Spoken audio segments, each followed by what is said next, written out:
Yo creo que es muy importante saber qué es dónde están los límites, ¿no? Y ese límite, ¿quién lo pone? ¿Lo pone el fotógrafo? ¿Lo pone el periódico? ¿Lo pone la sociedad? ¿Lo pone Facebook? ¿Lo pone...? En esta hoguera baila el sol de Tiahuanaco. Entre ayahuasca y tabaco cantan y colorean su piel los guerreros. Esta hoguera que es ciprés sangrante de arte arde entre un mar de favelas y cárceles, haciendo de los infiernos el cielo. Y en el trozo de hoguera que a mí me tocó, bailan las calles de Cuba, con un trombón y una tuba que lloran sonidos de revolución. Y en el trozo de hoguera que a mí me tocó, hay libros de Alejandría, y el fuego en sus poesías desprende el olor del viejo luchador.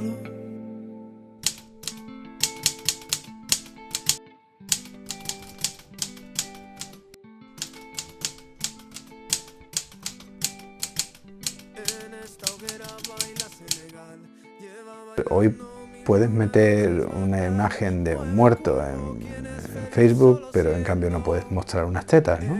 Entonces, ¿dónde está ese límite, no? Yo ante todo no soy fotoperiodista, ni soy periodista. Ante todo soy persona y trabajo como una persona que respeta los derechos humanos y en todo lo que eso conlleva, ¿no? Y que es también a la hora de fotografiar a la gente. Tú no eres en un momento dado, durante unas horas, un profesional y luego una persona, y menos trabajando en situaciones así un poco convulsas, ¿no? Yo creo que lo que prima es, primero, un gran interés personal por el tema, que a la vez lo documentas, y sobre todo con un requisito indispensable para hacer este tipo de trabajo, que es la empatía que debes sentir por la gente a la que documentas, ¿no? No podemos separar el trabajo profesional de lo humano, de lo que nos afecta a nosotros y de cómo puede afectar lo que nosotros hacemos a las otras personas, a las personas que enseñamos, ¿no? El fotoperiodista debe ser una persona íntegra y su comportamiento en la vida normal debe ser muy similar al de la vida profesional, ¿no? Y aquí entran en juego, lógicamente, los límites éticos. Yo creo que el límite es cuando la persona o bien te pide que no la fotografíes porque eso le puede perjudicar, o porque consideras que la imagen que puedes tomar indignifica a la persona, ¿no? Me cuesta mucho trabajo saber cuándo estoy fuera del periodismo, quizá cuando estoy con mis hijos o algo así. Y cuando estoy dentro no tengo que hacer grandes cambios, sino simplemente intento llevar ese rol desde el comienzo de mi carrera profesional como una persona, bueno, pues en el que más que la ética lo que hago es cuestionar si esto está bien o esto está mal. Trabajar con honestidad, o sea, que lo que sentimos, lo que pensamos esté en concordancia con lo que estamos haciendo. Por encima de todo tengo que respetar a toda aquella gente que yo fotografío o con la que yo estoy trabajando o tomando imágenes, y eso está por encima del éxito profesional o de tener una imagen que vaya a ser portada de ningún periódico.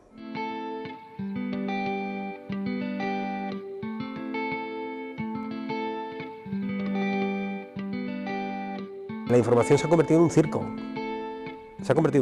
Entonces no importan los derechos, lo que importa es poder vender más diarios, o importa salir en más planas o en portadas, y creo que los fotoperiodistas, los periodistas han ido asumiendo ese rol de conseguir lo que va a ser primera plana y no contar una información veraz o intentar que no se vulneren los derechos en esa información que estás contando. Todos esos derechos se confluyen y a veces son contradictorios. Hay veces que puedes plantearte hasta qué punto tienes derecho a cubrir eso, hasta qué punto estás violando la intimidad. Es una pregunta difícil de contestar porque no tiene una respuesta válida. Cada persona y cada contexto y cada situación tiene una respuesta propia, ¿no? Son la evidencia, es la prueba.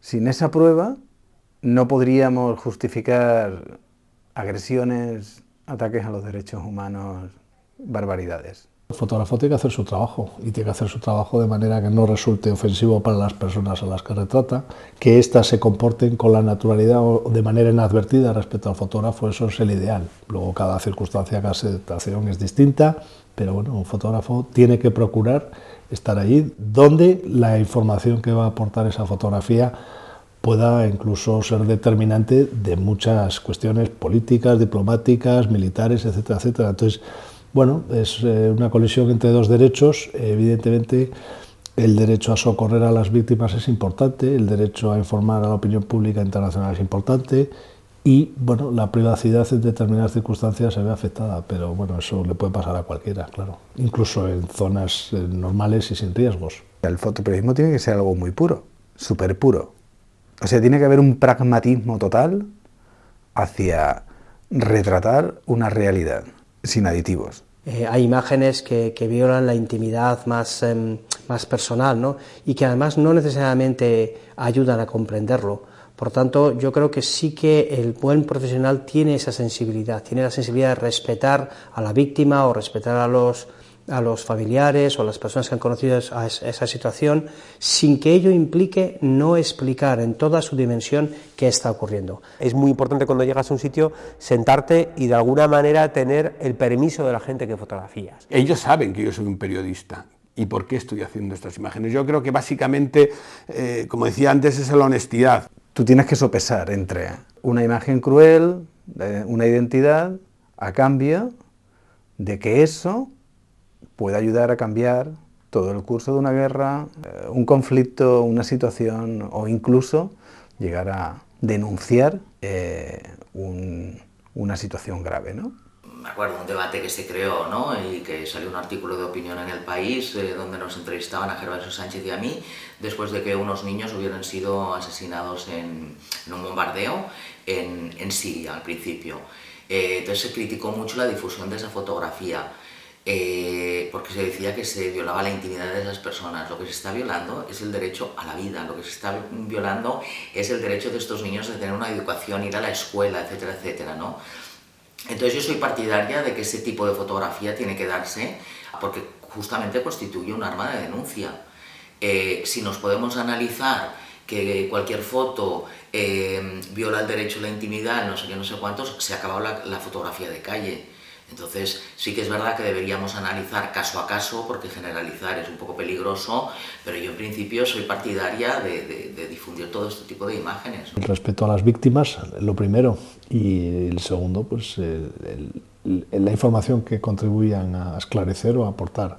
No nos olvidemos de que las víctimas pueden verse en una situación absolutamente indefensa, pero precisamente el hecho de que puedan ser fotografiados es lo que puede o bien salvarles la vida o bien constituir prueba de crímenes de guerra, por ejemplo. Y hombre, eso el fotógrafo lo tiene que valorar en cada momento, en cada circunstancia, en cada lugar. Silenciarlo es hacer el juego a los poderosos, ¿vale? Por tanto, insisto, yo creo que el fotoperiodismo en ese sentido tiene una vertiente de denuncia importantísima. Y luego, en la medida de lo posible, eso puede servir para concienciar a la gente. Si no lo mostramos, porque siempre estamos con el derecho a la intimidad de las personas, estamos invisibilizando realidades muy serias, ¿no?, que se deben mostrar. Para mí eso prevalece ante el hecho de que alguien se pudiera sentir ofendido por culpa de una imagen mía. O sea, todo no está permitido, no lo sé. Yo hay muchas imágenes que me niego a ver, que no quiero ver, y que se producen buscando el sensacionalismo y buscando más audiencia. Si tú te estás refiriendo a una intencionalidad partidista, etcétera, etcétera, eso en mis esquemas no entra, pero se hace, claro que sí. La prensa diaria es un ejemplo en nuestro país, ¿no? Es una prensa muy partidista, muy mediatizada y se opta a mirar a un lado y olvidarse de lo otro cuando quizá era lo importante. El periódico o los medios de comunicación, en la búsqueda de clientes, pueden dar cosas que luego siempre dicen, esto puede herir la sensibilidad. No sé, hay cosas que no me gustan, que veo publicadas, y otras cosas pues que sí, que veo correctas y que se tienen que publicar, aunque sean duras, ¿no? Todo lo que no sea agredir, creo que es válido. Hay imágenes que agreden y que pueden ser perfectamente prescindibles. Y hay otras que pueden ser muy fuertes, pero no necesariamente agreden, aunque sean brutales. Y no tienen por qué ser ni sangrientas ni forenses. La competición en los medios de comunicación, la competición entre nosotros por ser el mejor, porque nuestra foto sea la portada, por ganar un premio, por conseguir un reconocimiento profesional, nos ha hecho olvidarnos del sentido común, que es Simplemente cuando ha muerto una persona, por lo que sea, por un drama, y está su familia llorándole allí, el sentido común es no ponerte a disparar fotos como un loco de ellos. Yo no estoy hablando de meterme en un funeral que no sé de quién, hacer una mujer llorando. Estamos hablando de mostrar dramas importantes, y a eso hay que ponerle de alguna manera, a esa denuncia hay que ponerle identidades.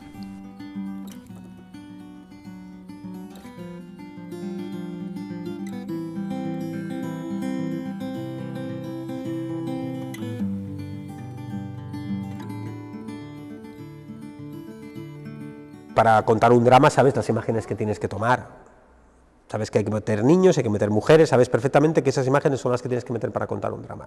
Cuando uno está sobre el terreno trabajando, pues busca escenas que respondan bien a la panorámica global de lo que tiene que documentar. A veces hay niños, a veces que no, pero buscar de forma voluntariosa a niños porque pensamos que esto funciona mejor, no sé, mira, no se me había ocurrido nunca, no, creo que no.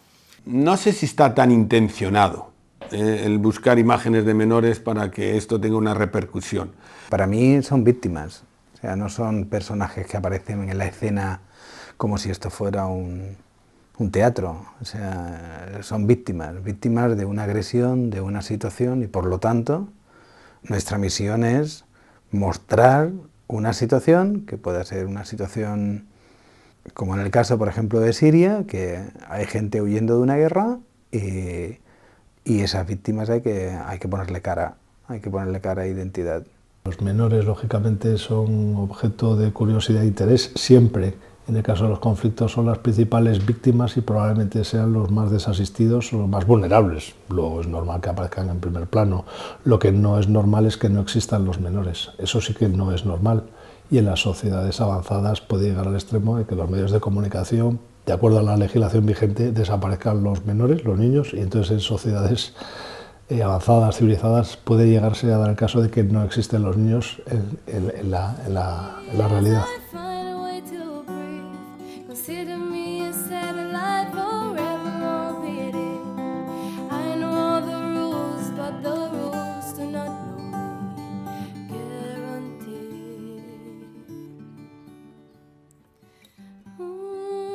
En el caso de Aylan es un caso muy concreto de un efecto mediático, porque hay un niño muerto que en este caso no es un negro desnudo, sino es un niño blanco con su ropita como la que podemos tener. A mí, por ejemplo, como padre me afectó mucho, ¿no? Porque los zapatos que tenía Aylan eran muy parecidos a los que tenía mi bebé, tienen la misma edad. Y me impresionó los zapatos, ¿no? O sea, la suela de los zapatos, que es lo que se le veía, ¿no?, en la imagen. La foto de Aylan se convirtió en un icono. Muchas veces no sabemos por qué de repente una foto salta a todas las portadas, porque antes de Aylan habían naufragado infinidad de niños. No sé, es que el drama de los refugiados no empieza ese día. El mundo necesitaba esa fotografía para que actuásemos de alguna manera, ¿no?, y nos rebelásemos contra lo que estaba pasando. Yo pensé, bueno, esta imagen me está haciendo reflexionar, ¿cómo me siento como espectador, ¿no? O sea, yo soy fotoperiodista, suelo buscar este tipo de imágenes, este tipo de reacciones en la sociedad para provocar ese impacto de mira lo que está pasando en el otro lado del mundo, ¿no?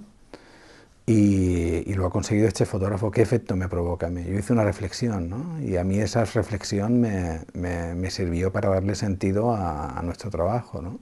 Hasta entonces se habían ahogado muchas personas, pero tuvo que venir Aylan para que removiera las conciencias a nivel, no de los ciudadanos, pero bueno, también de los ciudadanos, sobre todo a niveles superiores, a niveles políticos, y que se empezaron a remover y a crujir ciertas negativas al tema de la inmigración. Ha removido conciencias, pero a la vez ha desnudado pues nuestras flaquezas y las de nuestros políticos y nuestras sociedades. A veces hay que tomar una imagen y mostrarla no estando muy de acuerdo tú con ella, porque a lo mejor es lo que toca, porque a lo mejor lo que toca es revolver, es decir, porque nadie está haciendo nada, ¿no? Aylan no tenía que haberse ido de su país, no tenía que haber perdido a su familia, no tenía que haberse ahogado. Este niño tenía el derecho a ser un niño. Es una imagen que nos retrató a nosotros, no a ese niño. O sea, a través de la imagen de ese niño vimos la realidad, que es que la movilización social para ayudar a los refugiados trajo como consecuencia una serie de reuniones de nuestros políticos y al año no solo se habían olvidado, sino que habían cambiado de discurso y todos los acuerdos fueron incumplidos. No creo que haya habido gente que vaya en contra de la publicación de esta foto, incluso aunque se vea la cara. Yo creo que mereció la pena, porque mucha gente empezó a acercarse al drama de los refugiados y a ocupar planas de los periódicos y a despertarnos con lo que estaba pasando, pues probablemente gracias a esa imagen. En el momento que nosotros, los seres humanos, provocamos esos cataclismos, porque este niño no murió por una catástrofe natural, mostrar esas imágenes es una forma de denunciar y que se nos atragante la comida cada día, ¿no? Yo no me acuerdo ahora que estuve en Lesbos y cuando hubo un desembarco en la que 2 personas murieron de ataque al corazón y le estaban practicando un masaje cardíaco, porque en ese momento tenía una parada cardiorrespiratoria y se iban a morir, o se estaban muriendo. Y hubo gente que me dijo, no hagas estas fotos. Yo decía, o sea, la función de los fotoperiodistas o de los fotógrafos, fotoperiodistas, es plasmar lo que está sucediendo. Aquí hay un desembarco de unos inmigrantes que viene una barca por no poder venir por otros medios, la presión, el estrés de cruzar el mar a la noche, le ha dado un ataque al corazón y este hombre se muere. Hay que enseñar esto, o sea, no voy a meter la cámara en los ojos, o en la boca, pero voy a mostrar esto, y lo tengo que mostrar, aunque algunos ahí de las ONGs, incluso algún otro periodista me decía, no fotografíes. Hay que fotografiar, porque hay que enseñar esto que está pasando. No necesariamente es negativo el impacto que nos puede provocar una imagen de un muerto, o sea, es impactante, pero luego tiene que haber una reflexión. Que ahora seamos tan conservadores desde el punto de vista visual, que no se puede dar fotos de niños muertos, de ahogados y tal, si lo estamos provocando nosotros. Eso hay que denunciarlo. Es muy criticable el uso de menores o el uso de la espectacularidad en la imagen, pero por otra parte los conflictos son reales, los conflictos los que sufren más son los menores, o es las mujeres, o es los mayores, o sea, tampoco podemos hacer una autocensura y pensar que porque pueda haber alguna interpretación más emotiva o más espectacular, eliminar del relato, por ejemplo, a los pequeños o a los menores, porque también estaríamos falseando la realidad. Yo creo que hay que publicarlo. La historia es cómo se publica, y en qué contexto se publica y cómo se enseña lo que se publica, si se explica bien o se mete en un paquete sensacionalista. Para las víctimas de un conflicto es súper importante la presencia de la prensa. Es más, a mí me ha pasado en diversas ocasiones que me han visto, pues que era extranjera con las cámaras, etcétera, y literalmente me han arrastrado al epicentro de su tragedia porque necesitaban que eso se mostrara y se denunciara, ¿no? La víctima busca ese apoyo que de alguna manera nosotros le podemos dar, o nosotros le podemos aliviar con nuestra cámara, con esa difusión, con ese mensaje al mundo.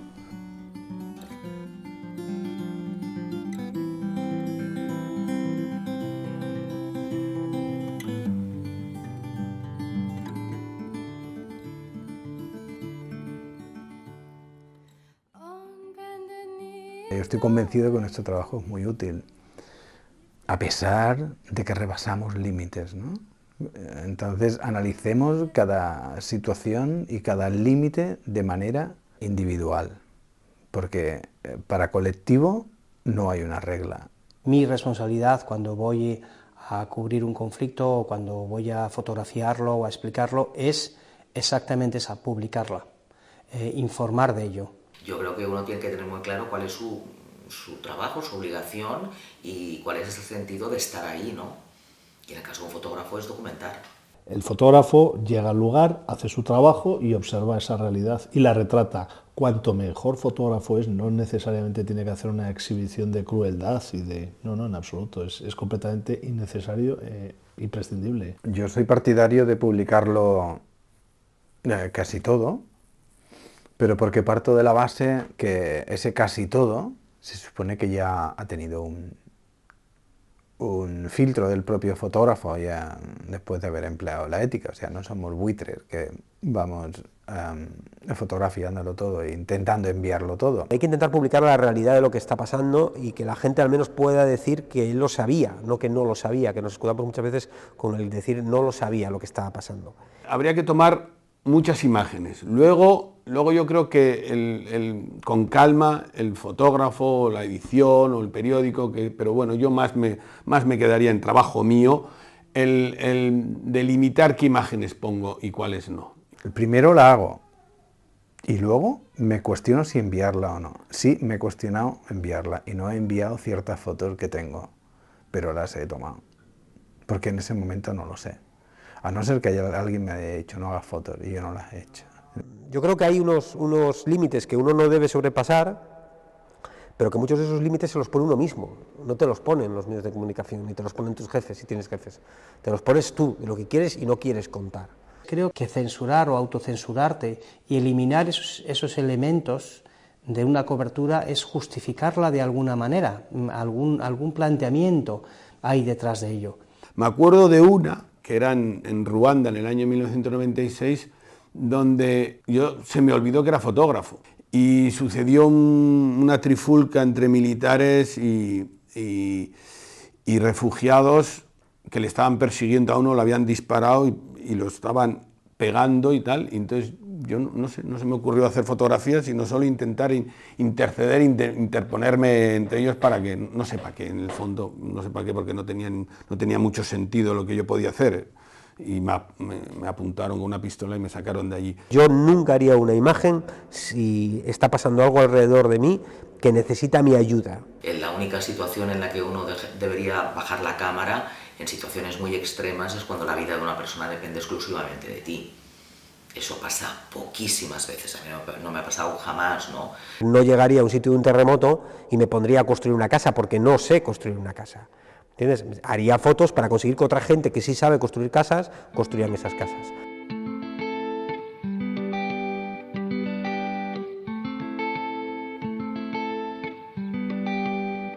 En esta hoguera baila el sol de Tiahuanaco. ¿Cuándo apelas a la ética? O sea, esto tú no puedes hacer una valoración general de esto. Tú tienes que hacer una valoración muy puntual en cada situación. Y cada situación te va a decir, esto está fuera de la ética que tú te has marcado o está dentro de unos parámetros que tú justificas el hecho de informar sobre otro tipo de situaciones, otro tipo de acontecimientos. La ética la rige el sentido común. Entonces, es tan sencillo y complicado a la vez como eso, ¿no? La ética no la aplicas solo en el trabajo, solo cuando estás con una cámara en las manos. La ética yo creo que es parte del motor que nos mueve a comportarnos bien, ¿no? Comportarnos con respeto. Yo creo que deberíamos bajar a la tierra y pensar, si esto lo hicieran conmigo me gustaría, ya está. La ética en cualquier persona que practica el periodismo, da igual el género, es una ética en la que tiene que preguntarse si lo que hace está bien. Y ya está. Y en su respuesta está su propia ética. Si lo que tú estás haciendo está bien. Y si no está bien, pues si eres capaz de reconducir eso o no. Trabajar con honestidad, tener una concordancia entre lo que piensas, lo que dices y cómo actúas, ¿no? Es importante, y bueno, intentar ser justo, ecuánime y ser respetuoso con lo que fotografías, con las personas sobre todo que fotografías. La ética es no hagas nada que no te gustaría que hicieran contigo. En cierto modo no se puede aprender en una escuela, porque la ética yo creo que forma parte de la esencia de una persona. Sí se pueden dar pautas y eso es muy importante. Para mí la ética es cuestionar, o sea, es cuestionarse y cuestionar. Cuestionarse en el sentido de que esto que estoy haciendo ¿está bien o está mal? Para mí es un ejercicio de responsabilidad y de veracidad propia, personal. Son los valores tuyos puestos en práctica. La ética te acompaña y vas tú, la llevas tú y es la tuya.